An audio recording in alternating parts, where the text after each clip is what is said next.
ஆனால் இன்னும் மூமினாக. எப்போ மூமினாக ஆகுவோம்? அந்த ஞானங்கள் இல்லாத நிலையில் நமக்கு ஈமானே இருக்காது. நம்மள மூமின், நம்ம ஈமான் இல்லைன்றாங்க. ஆனால் அல்லாஹ் சொல்கிறான், குல் நபியை நீங்கள் சொல்லுங்கள், நீங்கள் ஈமான் கொள்ளவில்லை. முஸ்லீமானா தானே, முஸ்லீம் ஆகிட்டாலே ஈமான் வந்துருச்சுன்னு தானே அர்த்தம்.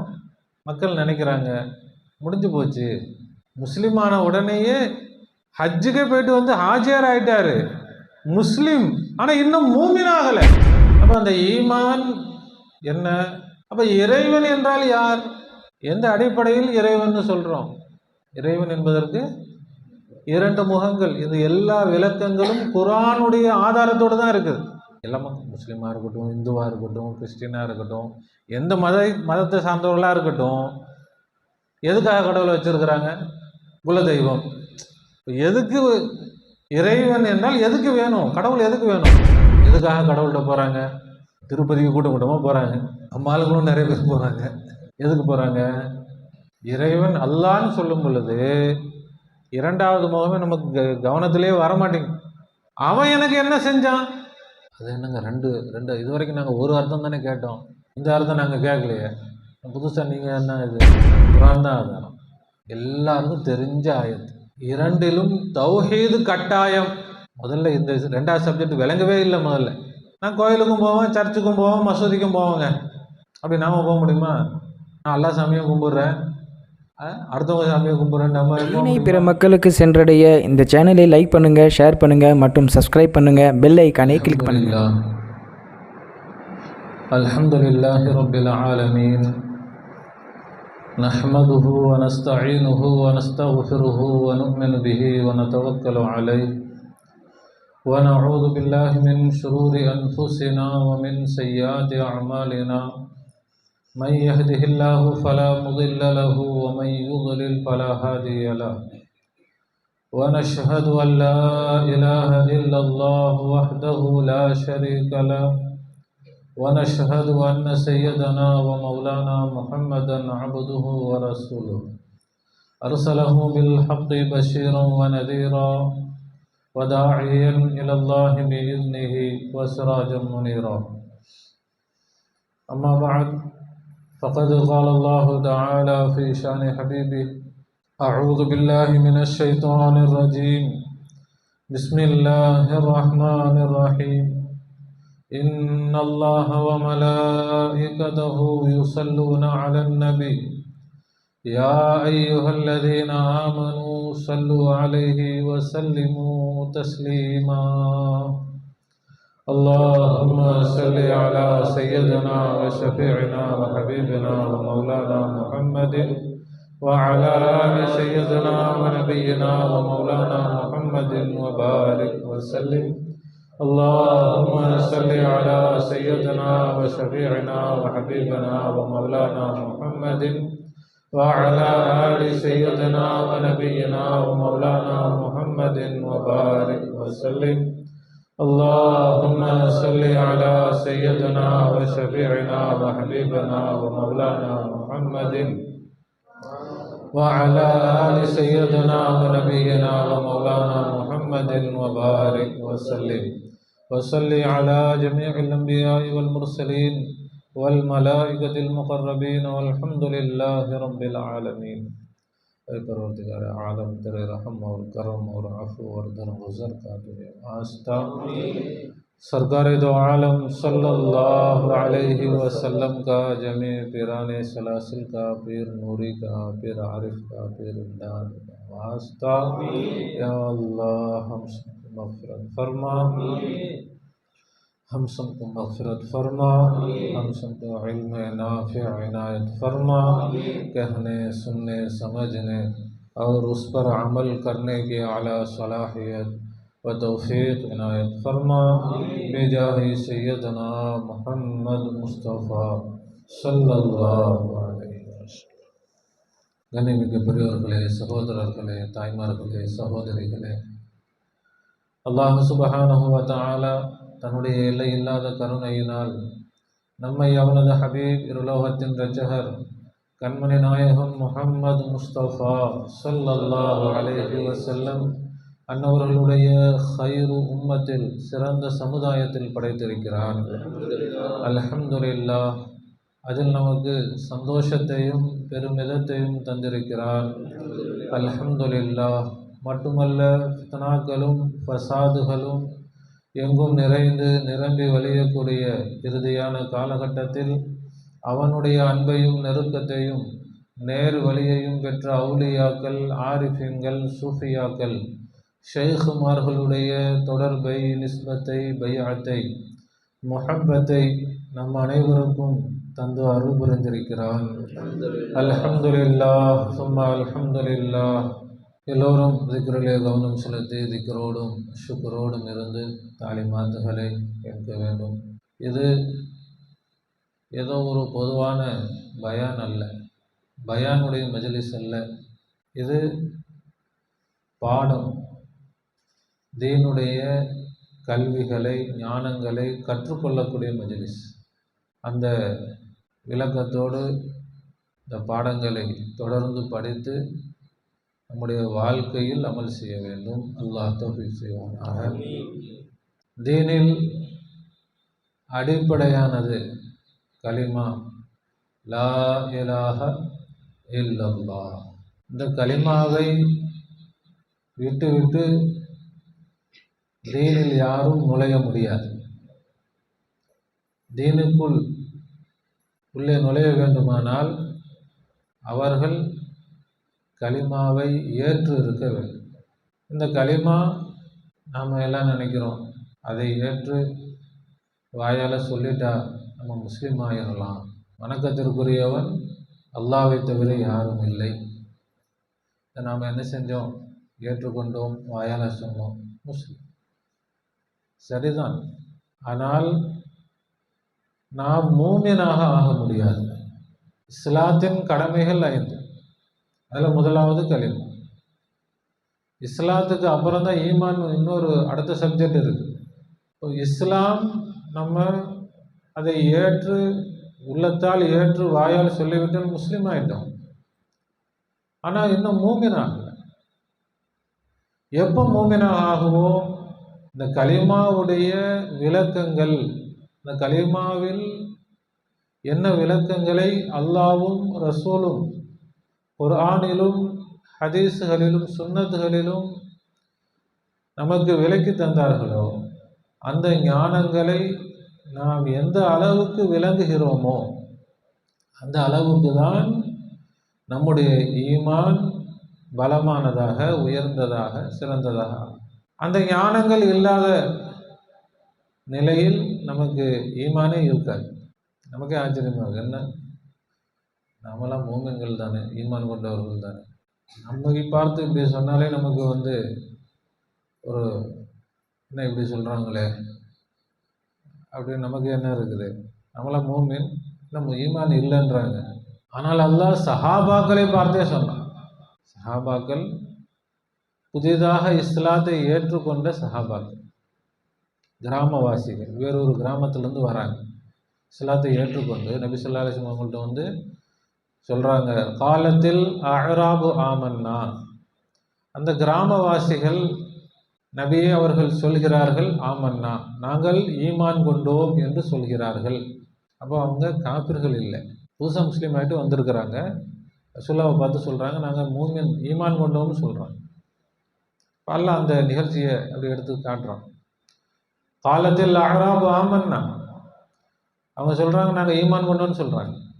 யாராவது நாங்கள் ஈமான் கொண்டோன்னு சொன்னால், ரசூலுல்லாஹ்ட்ட சொன்னால் சந்தோஷமான விஷயமா இல்லை அது கவலையான விஷயமா? வரவேற்க வேண்டிய விஷயம். அதுக்காக தானே ரசூலுல்லாஹ் பாடுபடுறாங்க. எவ்வளவோ கஷ்டப்பட்டாங்க, எவ்வளவோ எல்லா சிரமமும் எதுக்கு தான்? மக்கள் ஈமான் கொள்ளணுன்றதுக்காக. அப்போ ஒரு கூட்ட மக்கள் நாங்கள் ஈமான் கொண்டோன்னு சொன்னால் சந்தோஷமாக வாங்க, சந்தோஷமான விஷயம்தான்.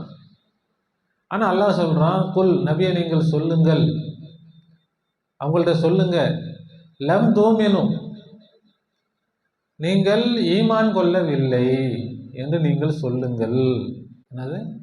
நீங்கள் என்ன செய்யலை? ஈமான் கொள்ளவில்லை. என்னங்க சொல்கிறீங்க? அது ஈமான் பக்கம் நீங்கள் அழைச்சிங்க, நாங்கள் ஈமான் கொண்டு வந்துட்டோம். இப்போ இந்த ஈமான் கொள்ளவில்லைன்னு என்ன சொல்கிறீங்க? நீங்களும் அல்லாஹ் சேர்ந்துக்கிட்டு ஈமான் கொள்ளலைன்னு சொல்கிறீங்க. அல்லாஹ் அது விளக்கம் சொல்கிறான், வலாக்கின் ஆனால் நீங்கள் சொல்லுங்கள், கூலு நீங்கள் சொல்லுங்கள், அஸ்லம்னா நாங்கள் முஸ்லீம் ஆகிவிட்டோம் என்று சொல்லுங்கள். அல்லாஹ் சொல்லித்தரோம். அவங்க சொன்ன வார்த்தை ஆமன்னா, நாங்கள் ஈமான் கொண்டோம். அல்லாஹ் சொல்கிறான், லம் தூமின், நபியை சொல்லுங்கள், நீங்கள் என்ன செய்யலை, ஈமான் கொள்ளலை. வலாக்கின் கூலு அஸ்லம்னா, ஆனால் நீங்கள் என்ன சொல்லணும், இப்போ அஸ்லம்னா நாங்கள் இஸ்லாம் ஆகிட்டோன்னு சொல்லுங்கள், முஸ்லீம் ஆகிட்டோன்னு சொல்லுங்கள். என்ன அது, முஸ்லீம் ஆனால் தானே, முஸ்லீம் ஆகிட்டாலே ஈமான் வந்துருச்சுன்னு தானே அர்த்தம். அது என்ன முஸ்லீம் ஆகிட்டீங்க ஆனால் ஈமான் கொள்ளலை, இது என்னங்க புதுசாக இருக்குது. இப்போ அல்லாஹ் அதுக்கு விளக்கம் சொல்கிறான். ஏன் இப்படி சொல்கிறேன்னு சொன்னால், வலம்மா யதுகுலில் ஈமானு ஃபீ குலூபிக்கும், அல்லாஹ் சொல்கிறான், இதுவரை ஈமான் உங்களுடைய உள்ளத்தில் நுழையவில்லை. ஈமான் என்ன செய்யலை, உள்ளத்தில் நுழையவில்லை. இப்போ அவங்க முஸ்லீம் தான். இப்போ அல்லாஹ் முனாஃபிக்குன்னு சொல்லியிருக்கலாம், நயவஞ்சகர்கள், அப்படி சொல்லலை. வேறு சில இடங்களில் நயவஞ்சகர்கள் வந்தப்போ அல்லாஹ் சொன்னால் அவங்களாம் நயவஞ்சகர்கள், தெளிவாக சொல்லிட்டான். அவங்க நயவஞ்சகர்கள்லாம் கிடையாது, முஸ்லீம்கள் தான், ஏற்றுக்கிட்டு தான் வந்திருக்கிறாங்க, சரின்னு தான் வந்திருக்கிறாங்க. புரியுதுங்களா? இவங்க சரி, இந்த கலிமா இந்த இஸ்லாம் சரின்னு தான் வந்திருக்கிறாங்க. அல்லாஹ்வும் ஏற்றுக்கிட்டான், நீங்கள் முஸ்லீம்ன்றதை நான் ஏற்றுக்கிறேன், ஆனால் மூமின் என்று நீங்கள் சொல்லாதீங்க. காரணம் என்ன தெரியுமா? இன்னும் உங்களுடைய உள்ளத்தில் ஈமான் நுழையவில்லை. உங்களுடைய உள்ளத்தில் ஈமான் நுழையவில்லை. இப்போ முஸ்லிமானதோடு மக்கள் நினைக்கிறாங்க முடிஞ்சு போச்சு, அதுக்கு பிறகு தொழுகை, நோன்பு, ஜக்காத்து அமல்கள் தான். முஸ்லிமான உடனேயே அதற்கு பிறகு என்னதான், தொழுகை, நோன்பு, ஜக்காத்து, ஹஜ், இப்படி அமல்களில் நீங்கள் போயிட்டே இருங்க. ஈமான், அப்போ அமல்கள் எல்லாமே இஸ்லாம். எப்படி கலிமா, தொழுகை, நோன்பு, ஜக்காத், ஹஜ் 5 கடமைகளும் என்னதான், இஸ்லாம். இப்போ நீங்கள் முஸ்லீம்னு சொல்லிக்கங்க, கலிமா சொன்னா முஸ்லீம், தொழுதா முஸ்லீம், நோன்பு வச்சா முஸ்லீம், ஏன்னா இஸ்லாம் எல்லாம் இஸ்லாத்துடைய 5 கடமைகள். ஹஜ்ஜுக்கே போயிட்டு ஹாஜியார் ஆயிட்டாரு, முஸ்லீம், ஆனால் இன்னும் மூமின் ஆகலை. இன்னும் என்ன ஆகலை? ஏன் மூமின் ஆகலை? ஈமான் உங்களுடைய உள்ளத்தில் நுழையவில்லை.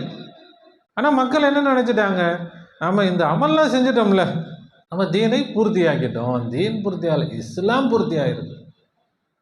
அல்லாஹால விலக்கி தருவானா, நம்முடைய ஈமானை அல்லாஹால நம்முடைய கல்பிலே இறக்கி தருவானா. அப்போ அந்த ஈமான் என்ன? கலிமா தான். ஈமான் என்னதான்? கலிமா. கலிமா ஒரு வெளிப்படையாக நம்ம ஏற்றுக்கொண்டோம், கலிமா, இந்த கலிமா சரின்னு ஏற்றுக்கிட்டோம், கரெக்ட். ஆனால் அந்த கலிமாவில் உள்ள விஷயங்கள் என்ன, அது நம்முடைய உள்ளத்தில் பதியும் அளவுக்கு அந்த கலிமாவை விளங்க வேண்டும். உள்ளத்தில் எப்போ பதியும் ஒரு விஷயம்? தெரியாதது மனசுல பதியுமா? என்னன்னே தெரியல, எப்படி மனசுக்குள்ள வரும்?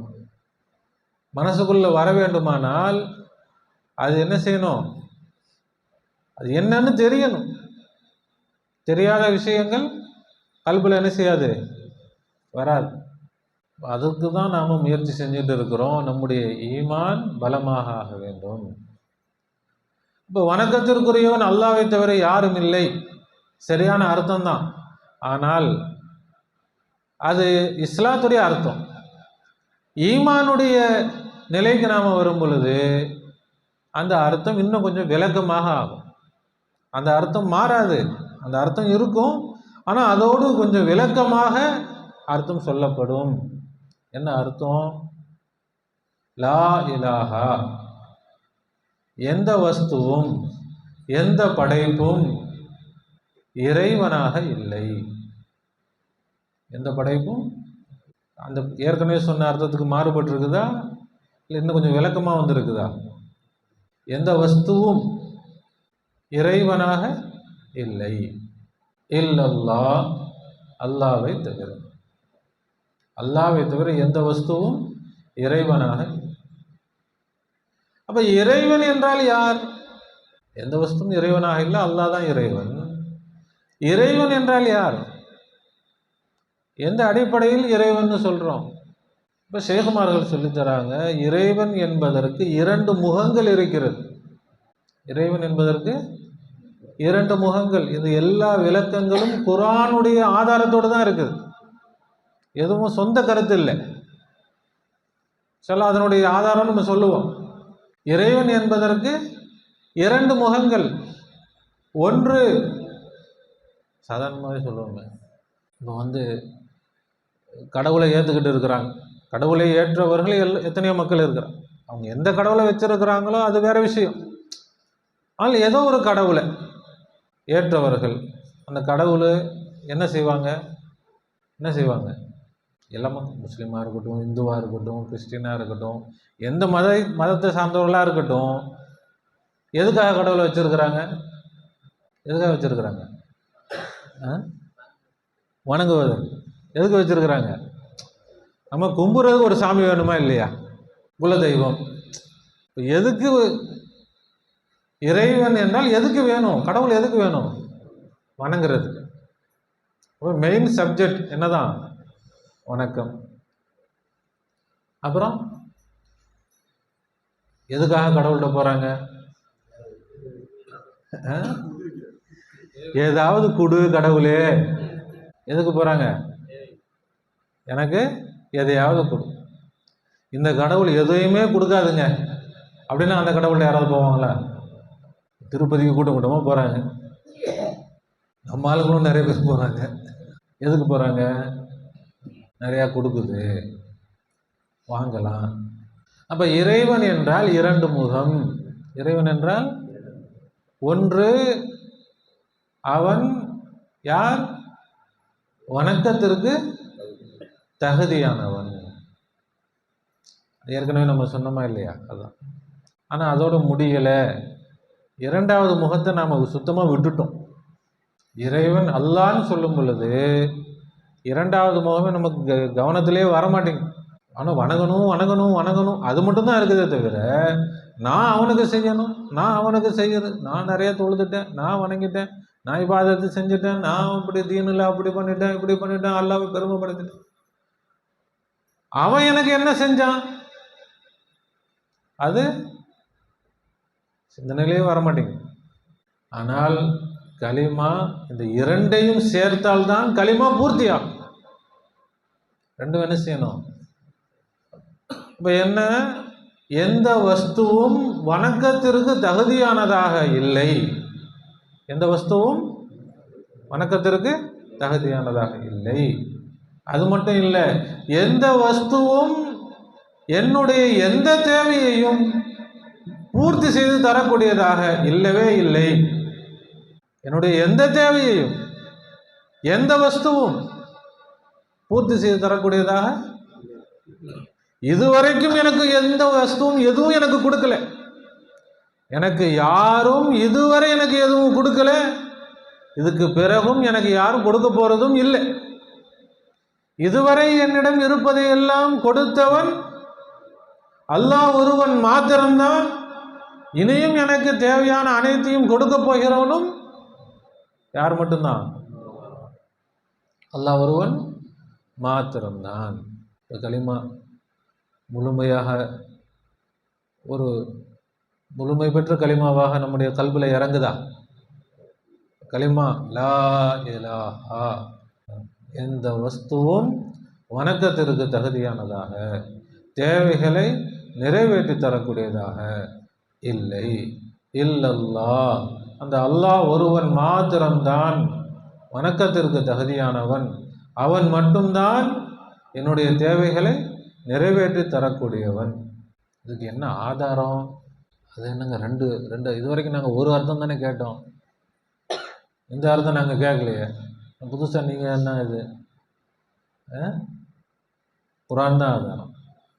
இதுக்கு ஆதாரம் என்ன தான்? எல்லாருக்கும் தெரிஞ்ச ஆயத்து, யாருக்குமே சின்ன குழந்தைங்க கூட தெரிஞ்சிடும். அந்த ஆயத்து தான் இதுக்கு ஆதாரம். என்ன ஆயத்து? ரிஃபாத். என்ன ஆயத்து? குர்ஆனா? என்ன ஆயத்து? ஈயாக நஅபுது வ ஈயாக நஸ்தஈன். என்ன அர்த்தம்? அர்த்தமும் எல்லாத்துக்கும் தெரியும். என்ன அர்த்தம்? உன்னையே நாங்கள் வணங்குகிறோம், உன்னையே நாங்கள், உன்னிடத்திலேயே நாங்கள் உதவி தேடுகிறோம். அப்ப அல்லாஹ் உன்னையே வணங்குகிறோம் அதோட முடிக்கல. ஆனா நாம முடிச்சுக்கிட்டோம். நாம செய்யறது மட்டும் நம்ம பெருசா தெரியுது. நான் தொழுகிறேன், நான் நோன்பு வைக்கிறேன், நான் அப்படி பண்றேன், நான் இப்படி பண்றேன், நான் என்னென்னமோ பண்றேன், அப்படி அல்லாவுக்கு அப்படி அள்ளி அள்ளி கொடுக்குறேன். அவன் எனக்கு என்ன பண்றான் அது நமக்கு அல்லாஹ். அப்ப இதுல இரண்டிலும் தௌஹீது கட்டாயம்.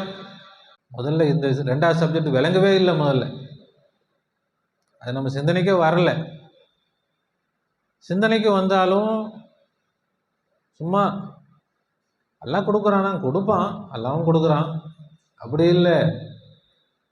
அல்லாவையும் வணங்குவோம், அடுத்தவரையும் வணங்குவோம்.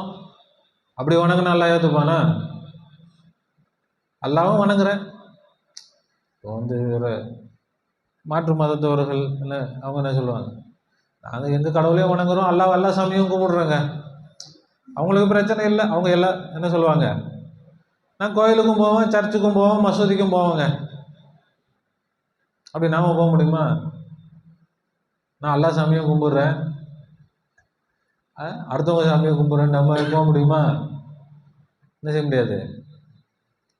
அப்ப அல்லாவை வணங்கினா மட்டும் போதாது, அல்லாவை மட்டும்தான் வணங்க வேண்டும்.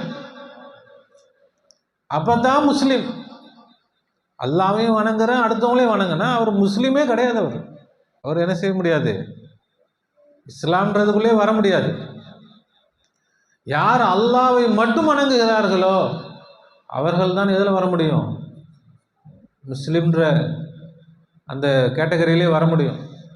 ஆனால் இஸ்லாம் பூர்த்தியாகலை, தீன் பூர்த்தியாகலை. எப்படி அல்லாஹ் மட்டுமே வணக்கத்திற்குரியவனோ அவன் மட்டும்தான் என்னுடைய தேவைகளை பூர்த்தி செய்யக்கூடியவன். அந்த ஈமான் நமக்கு வந்திருக்குதா? என்னுடைய தேவைகளை அல்லாஹ் தான் இது வரைக்கும் கொடுத்தான். அல்லாவும் கொடுத்துருக்குறான், அடுத்தவங்களும் கொடுத்துருக்குறாங்க. எங்கள் அத்தா அம்மாவும் கொடுத்தாங்க, ஃப்ரெண்ட்ஸும் கொடுத்தாங்க, என் கடை கொடுக்குது, என்னுடைய தொழில் கொடுக்குது, என்னுடைய திறமை கொடுக்குது, என்னுடைய வியாபாரம் கொடுக்குது, எல்லாம் எனக்கு என்ன செய்யுது, கொடுக்குது. நடுவில் அல்லாவும் என்ன செய்கிறான், அவன் வேலையை அவனால் முடிஞ்சது அவன் செய்கிறான், மற்றவங்களால முடிஞ்சதை மற்றவங்க என்ன செய்கிறாங்க. அப்படின்னா ஈமான் கிடையாது. ஈயாக நஸ்தஈன் அடிபட்டு போச்சு. உன்னையே வணங்குகிறோம்ன்றது என்ன ஆகி போச்சு, உன்னையே உன்னிடத்திலே உதவி தேடுகிறோம்ன்றது என்ன ஆகி போச்சு, தௌஹீது போயிருச்சு. அதில் அல்லாஹ் தஆலா நம்முடைய ஈமானை பூர்த்தியாகி தருவானாக. அப்போ இந்த இரண்டிலும் தௌஹீது நமக்கு பரிபூர்ணமாக வர வேண்டும். அல்லாஹ்வையே வணங்குகிறோம், வெளிரங்கமான வணக்கத்தில் நம்ம அல்லாஹ்வை நம்ம வேற யாரும் இணை வைக்கலை, அல்லாஹ்வுடைய யாரையும் இணை வைக்கலை.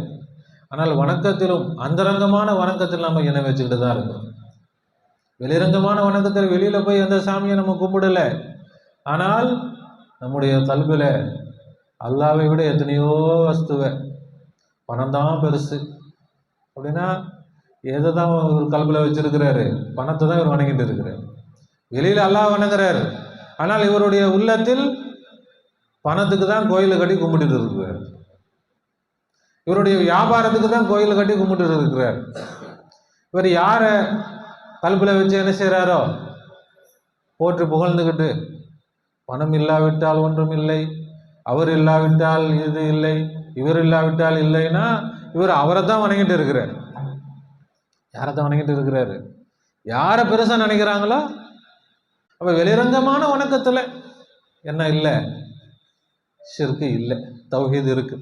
வெளிரங்கமாக நம்ம என்ன செய்யறது இல்லை, அல்லாஹ்வை தவிர வேறு யாரையும் வணங்குறது இல்லை. அப்போ இன்று முஸ்லிம்கள் ஏன் முஸ்லிம்களுக்கு உதவி வரலை, உலகமெல்லாம் முஸ்லிம்கள் கஷ்டப்படுறாங்க, பிரச்சனைக்குள்ளாகிறாங்க, எல்லா முசீபத்தும் முஸ்லீம் தலையில தான் வந்து விழுகுது, எல்லா பிரச்சனையும் முஸ்லீமுக்கு தான் வருது. ரோட்டில் போகிறவன் எல்லாம் முஸ்லீமை தான் சீண்டி பார்க்குறான். என்ன செய்யலாம்? ஏதாவது கிடைக்குமா? இதை வச்சு ஒரு பெருமை, முஸ்லீமை சீண்டுனா பெருமை. போகிற வரவெல்லாம் என்ன செய்கிறான்? கேட்குறதுக்கு நாதி இல்லாமல் போச்சு. முஸ்லீம்களுக்கு இப்போ என்ன இல்லை? நாதி இல்லை. காரணம் என்ன? காரணம் என்ன? முஸ்லீம்கிட்ட காசு இல்லையா? முஸ்லீம்கள்ட்ட என்ன இல்லை? காசு இல்லைங்க, எல்லாம் பிச்சைக்காரங்களாக இருக்கிறாங்க. அதனால இப்படி என்ன ஆகி போச்சு? நாதி இல்லாமல் போச்சு. அப்படியா? இல்லை, முஸ்லீம்கள்ட்ட அதிகாரம் இல்லை. என்ன இல்லை? அப்போ முஸ்லீம்கிட்ட பணம் இல்லாததனால் முஸ்லீம்கள் இன்னைக்கு இந்த நிலைமையில் இருக்கிறாங்க என்று யாராவது சொன்னால் அவர்கள் பணத்தை தான் வணங்கி கொண்டு இருக்கிறார்கள். அவங்க பணம் தானே பெருசுன்னு அதை பெருசுன்றதுனால தானே அப்படி சொல்கிறாங்க. புரியுதுங்களா சொல்கிறது? முஸ்லீம்களுக்கு ஏங்க இந்த நிலைமை? காசு இல்லைங்க முஸ்லீம்கள்கிட்ட. காசு பணம் இருந்தால் முஸ்லீம்களை யாரும் அசைச்சிக்க முடியாது. காசு பணம் இல்லாததுனால முஸ்லீம்கள் இன்னைக்கு என்னது இந்த மோசமான நிலைமையில் இருக்கிறாங்க. அப்படி யாராவது சொன்னால், அப்படி யாராவது நினைத்தால் அவங்க அல்லாஹ்வை வணங்கலை. யாரை வணங்குறாங்க? யாரை வணங்குறாங்க? காசு பணத்தை வணங்குறாங்க.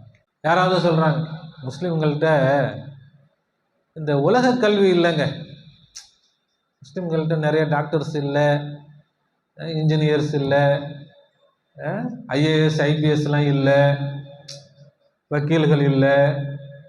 இதெல்லாம் இருந்துட்டா, எல்லாரும் படித்து டாக்டர் ஐஏஎஸ் ஐபிஎஸ் வக்கீல் அப்படி இப்படி எல்லாம் வந்துட்டா முஸ்லீம்களை யாரும் அசைக்க முடியாது. அப்போ இவங்க எதை பெருசாக நினைக்கிறாங்க? இவங்க எதை வணங்குறாங்க? எதை வணங்குறாங்க? உலக கல்வியே வணங்குறாங்க. எதை வணங்குறாங்க? அதுதானே உங்களுடைய மனசில் பெருசாக தெரியுது. அது இருந்துட்டா என்னது? எல்லாம் சிறப்பாயிரும். முஸ்லீம் யாரும் ஒன்றும் பண்ண முடியாது. இன்னும் சில பேர் முஸ்லீம்ல எம்எல்ஏ எம்பிலாம் ஒன்றுமே இல்லைங்க, ஒரு நல்ல கட்சி இல்லைங்க, நல்ல இது இல்லைங்க, எல்லாம் சேர்ந்து நல்லா கட்சியெல்லாம் அரசியலில் பூந்து அதிகாரத்துக்கு வந்துட்டோம், நமக்கு அதிகாரம் கிடச்சி போச்சு அப்படின்னு சொன்னால் நம்ம என்ன ஆயிடலாம்? முஸ்லீம் நல்லா ஸ்ட்ராங் ஆகிடும். அதிகாரம் இல்லை. என்ன இல்லை? இந்த உலக அதிகாரம் முஸ்லீம்கள் கையில் இல்லை. அதிகாரத்துக்கு வந்துட்டா முஸ்லீம்கள் என்ன ஆயிடலாம்? நல்ல பலமாக ஆயிடலாம். அப்படின்னு இவங்க எதை வணங்குறாங்க? எதை வணங்குறாங்க? அதிகாரத்தை வணங்குறாங்க. எதை வணங்குறாங்க? இப்போ இது எல்லாத்தையும் சேர்த்து ஒரே பேரை கொடுத்தா துன்யா. இது எல்லாமே என்னதான்? இந்த உலக கல்வி, இந்த பணம், இந்த உலக அதிகாரம், இதெல்லாம் என்னதான்? துன்யா. இப்போ இவங்க எதை வணங்குறாங்க? துனியாவை வணங்குகிறார்கள். அல்லாஹ் சொன்னா, லா யகுர்ரன்னகுமுல் ஹயாத்துத் துன்யா, இந்த உலக வாழ்க்கை உங்களை ஏமாற்றி விட வேண்டாம். உலக வாழ்க்கை உங்களை என்ன செஞ்சிடும்? ஏமாத்திரும். ஏமாந்துடாதீங்க. உங்கள் ரப்பை விட்டு ஏமாற்றி விட வேண்டாம். யா அய்யுஹல் இன்சான் மா கர்ரக பிரப்பிக்கல் கரீம், உன் இறைவனை விட்டு உன்னை ஏமாற்றியது எது? அல்லாஹ். அப்ப எது இல்லாததனால் இன்னைக்கு முஸ்லிம்கள் இந்த நிலைமை. என்ன பிரச்சனை? என்ன இல்லை? என்ன இல்லை? ஈமான். அல்லாஹ் சொன்னான், வகான ஹக்கன் அலைனா நஸ்ருல் முஃமினீன், ஈமான் கொண்டவர்களுக்கு உதவி செய்வது என் மீது கட்டாய கடமை. ஈமான் கொண்டவர்களுக்கு உதவி செய்வது என் மீது கட்டாய கடமை. வகான ஹக்கன் அலைனா, என் மீது நானே கடமையாக்கி கொண்டேன்.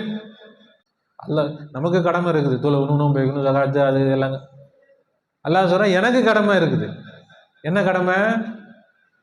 ஈமான் கொண்டவர்களுக்கு உதவி செய்வது என் மீது கடமை. அப்போ நாங்களாம் உன்னை ஏற்றுருக்கிறோமே, என்ன உதவி செய்ய மாட்டேங்கிறிய?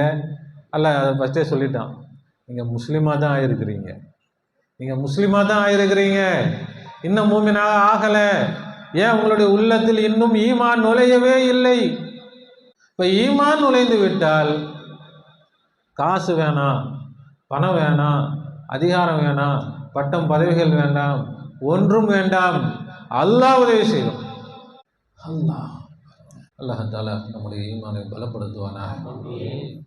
லா இலாஹா, எந்த வஸ்துவும் எந்த படைப்பும் வணக்கத்திற்கு தகுதியானதாகவோ தேவைகளை நிறைவேற்றி தரக்கூடியதாகவோ இல்லை.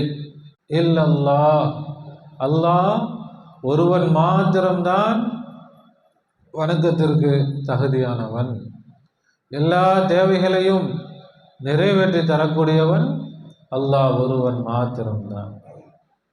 சொல்கிறதுக்கு ஈஸி, நான் இது கல்புல வரணும். வாயில் சொல்கிறோம், சொல்லும்போது நல்லா தான் தெரியுது. ஆனால் நாம் வாய் சொல்லக்கூடாது, நம்முடைய கல்பு சொல்லணும். எனக்கு அல்லாஹ் தான் கொடுத்தான், எனக்கு அல்லாஹ் தான் செஞ்சான், அல்லாஹ் தான் வச்சான், அல்லாஹ் தான் எல்லாம் பண்ணான், அல்லாஹ் தான் எனக்கு பண்ணுவான், எனக்கு கொடுப்பதற்கு வேறு யாரும் இல்லை, அவன்தான் இதுவரை கொடுத்திருக்கிறான், இனியும் எனக்கு தேவையான அனைத்தையும் அவன் கொடுப்பான். இந்த ஈமான் ஒரு சொல்கிறதுனால வந்துடாது, இதுக்குள்ள பாடங்கள் இருக்கு. ஏன் அல்லாஹ் தான் வணக்கத்திற்குரியவன்? அதுக்கு 4 காரணம் இருக்கு. அல்லாஹ் தான் ஏன் அல்லாஹ் வணக்கத்திற்குரியவன், வேற யாரும் ஏன் வணங்கக்கூடாது? அதுக்கு 4 காரணம். ஏதோ காரணம் சொல்லணும்ல, சும்மா அவன் மட்டும்தான். ஒருத்தருக்கு பரிசு கொடுக்குறோம், 10 பேர் ஓடினாங்க, ஒருத்தருக்கு மட்டும் இவருக்கு தாங்க ஃபஸ்ட்டு ப்ரைஸ். ஏங்க? அவர் தான் ஃபஸ்ட்டு வந்தார், அதனால ஃபஸ்ட்டு ப்ரைஸ். இந்த காரணம் சொல்லணும்ல. சும்மா யாராவது ஒருத்தருக்கு போய் இருந்தாங்க வச்சுக்கோங்க அப்படின்னு கொடுக்கலாமா? இப்போ அல்லாஹ் தான் வணக்கத்திற்குரியவன் என்று சொன்னால் அதற்கு 4 காரணம் இருக்குது. அதே மாதிரி அல்லாஹ் தான் தேவைகளை நிறைவேற்றக்கூடியவன் என்று சொன்னால் அதற்கும் 4 காரணம் இருக்கு. இந்த 4 காரணங்களையும் தெளிவாக நாம் படிச்சுக்கிட்டோம், விளங்கிக்கிட்டோம். நம்முடைய கல்பில் எந்த அளவுக்கு இந்த காரணங்கள் இறங்குகிறதோ அல்லாஹ் மேலே நமக்கு ஈமான் வந்துடும். இப்போது ஈமான்னா சும்மா சொல்லி ஈமான் கொண்டேன் ஈமான் கொண்டேன் அப்படின்றதுனால ஈமான் வரப்போகிறது இல்லை. எப்படி வந்துடும்? ஒருத்தர் வந்து கேட்குறாரு, என் மேலே நம்பிக்கை வைக்கிறீங்களாங்க? என் மேலே நம்பிக்கை இருக்குதா? யாருன்னே தெரியல. நீங்கள் யாருன்னே தெரியலையாங்க, உங்களை எப்படிங்க நான் நம்புறது? சொல்ல மாட்டோமா? என் மேலே நம்பிக்கை இல்லையா அப்படின்னு கேட்குறாரு. உங்கள் பேர் கூட தெரியாது, உங்களுக்கு மேலே என்னங்க நம்பி? அவர் கேட்குறாரு.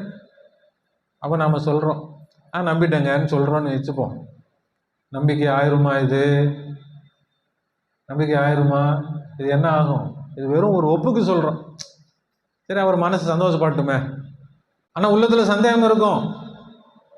இவர் நல்ல மனுஷனா கெட்ட மனுஷனான்னு தெரியல, ஆனால் அவர்கிட்ட சொல்லி வைப்போம், நம்பிக்கிறேங்க, உங்களை நம்புகிறேங்க. நான் நம்புவோமா? நம்ம நம்ப மாட்டோம். என்ன செய்வோம்? கண்காணிப்போம். நல்லவரா கெட்டவரா, அவர் எப்படி இருக்கிறாரு, என்ன செய்வோம்? ஆராய்ச்சி பண்ணுவோம். அது மாதிரி தான் அல்லாஹ்வை நாம் நம்பி விட்டோம்ன்றதுனால நம்பிக்கை ஆகிறாது. ஆராய்ச்சி பண்ணணும். அவன் நம்பிக்கைக்குரியவன். எப்படி அவன் நம்பிக்கைக்குரியவன் அதை விளங்கணும். அதை விளங்கும் பொழுது தானாக உள்ளத்தில் என்ன செஞ்சிடும்? வந்துடும். நம்ம பார்த்தோம், அவர் எப்படி சொன்ன நம்பிக்கை கொண்டோன்னு சொன்னோம், அப்புறமா அப்படியே அவரை ஃபாலோ பண்ணுறோம், பார்க்குறோம், டெஸ்ட் பண்ணுறோம். அவருடைய செயல்பாடுகள் நமக்கு தெரியுது. அப்போ ஒவ்வொன்றா பார்க்க நமக்கு நம்பிக்கை என்ன செய்யுது? என்ன செய்யும்? கூடி வருமா வராதா? எந்த அளவுக்கு அவரை பற்றி தெரிஞ்சு கொள்கிறோமோ அந்த அளவுக்கு நம்முடைய நம்பிக்கை என்ன ஆகும்? எவ்வளவு கேட்போம். ஒருத்தர் கேட்குறாரு, அவர் மேலே உங்களுக்கு நம்பிக்கை இருக்காங்க? நம்பிக்கை இருக்குங்க. எப்படிங்க? 10 வருஷம் பழக்கங்க எனக்கு, 10 வருஷமா அவரை பார்க்குறேங்க நான். என்கிட்ட கேளுங்க அவரை பற்றி. சொல்ல மாட்டோமா? அந்த பழக்கம்தான் நம்பிக்கை வருமே தவிர, அந்த அந்த அறிவை கொண்டுதான் நம்பிக்கை வருமே தவிர, சும்மா நம்பிட்டேன்றதுனால என்ன ஆயிரப்போறது இல்லை. அப்போ அல்லாஹ்வை நம்பி விட்டேன் ஆரம்பம் அப்படி சொல்லணும். ஏன்னா அல்லாஹ் சொன்னா ஏற்றுக்கிட்ட ரைட்டு.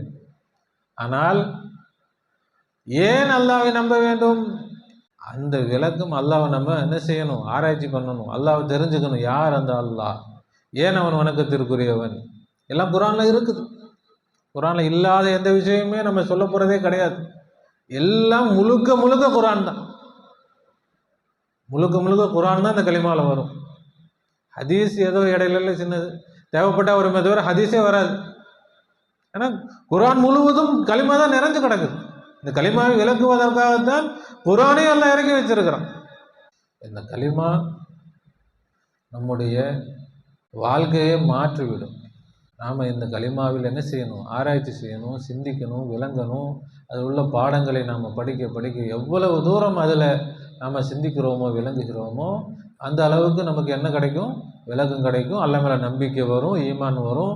எந்த அளவுக்கு நமக்கு ஈமான் வருகிறதோ அல்லாஹ்வுடைய உதவி நம்மை தேடி வரும்.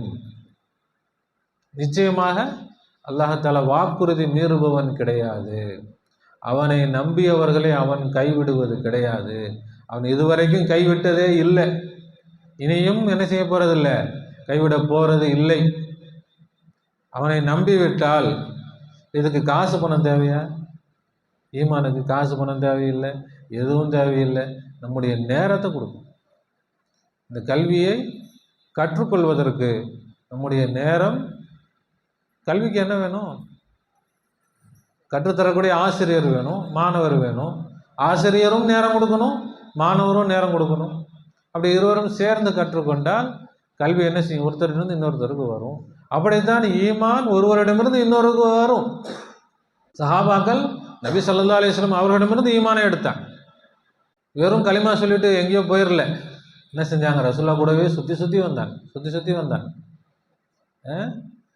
அப்படித்தான் அவங்க ஈமானை கற்றுக்கொண்டாங்களே தவிர களிமா சொல்லியாச்சு இல்லை, எங்கன்னா போய் நம்ம உட்காந்துட்டு தொழுதுட்டு வணங்கிட்டு போவோம் அப்படின்னு போயிடல. களிமா சொன்னார்கள், சஹாபியாக ஆனார்கள், சஹாபாக்களாக ஆனாங்க, ரசூலுல்லாஹ்வை சுற்றி வந்தாங்க. அப்படித்தான் ஈமான் நம்மால் அடைந்து கொள்ள முடியும். லா இலாஹ இல்லல்லாஹ் சொல்லுங்க. எந்த வஸ்துவும் எந்த படைப்பும் வணக்கத்திற்கு தகுதியானதாகவோ தேவைகளை நிறைவேற்றி தரக்கூடியதாகவோ இல்லை. இல்லல்லாஹ், அல்லாஹ் ஒருவன் மாத்திரம்தான் வணக்கத்திற்கு தகுதியானவன். என்னுடைய எல்லா தேவைகளையும் இதுவரை நிறைவேற்றி தந்தவன், இனி எனக்கு நிறைவேற்றி தரப்போகிறவன் அந்த ஏக இறைவனை தவிர வேறு யாரும் இல்லை. லா இலாஹ இல்லல்லாஹ். அல்லாஹ் கபூல் செய்வானாக. நம்முடைய ஈமானை அல்லாஹ் பூர்த்தியாக்கி தருவானாக. இந்த பாடங்களை தொடர்ந்து படித்து முன்னேறுவதற்கு அல்லாஹ் தௌஃபீக் செய்வானாக. ரப்பனா ظلمنا أنفسنا وإن لم تغفر لنا وترحمنا لنكونن من الخاسرين. ربنا لا تزغ قلوبنا بعد إذ هديتنا وهب لنا من لدنك رحمة إنك أنت الوهاب. وفوض أمري إلى الله إن الله بصير بالعباد. حسبنا الله ونعم الوكيل، نعم المولى ونعم النصير. غفرانك ربنا وإليك المصير. آمين آمين برحمتك يا أرحم الراحمين. صلى الله على محمد صلى الله عليه وسلم. صلى الله على محمد صلى الله عليه وسلم. صلى الله على محمد يا رب صل عليه وسلم. السلام عليكم ورحمة الله وبركاته.